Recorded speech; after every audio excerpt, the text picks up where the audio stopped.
لە سەفەرێکم بۆ وڵاتی میسر، سەفەرێکی تەرفیهی بوو. گەیشت بووم بە هەموو شتێک. ئەو دەقەیە لە میسر بەڕاستی بیرمە کردەوە. گەیشتم بە خاڵێک، ئەمە چییە؟ ئەمە بۆ کوێ ئەچیتەوە؟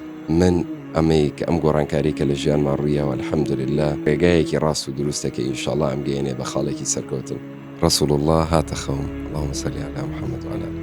هەموو خەمت نەبێت بەخوا هەتا ئەمرم أشهد أن لا إله إلا الله وأشهد أن محمدا رسول الله. بۆیە هیچ شانازی پێوە ناکەمە و ڕابردووە بەڕاستی. کەم جمعە و دووەم جمعە کە ڕۆشتم بۆ مزگەوت، سوێن بەخوای گەورە دڵخۆشیەکم بۆ ئەهات لە هیچ شتێکی تری دنیای بەدیم نەکردم.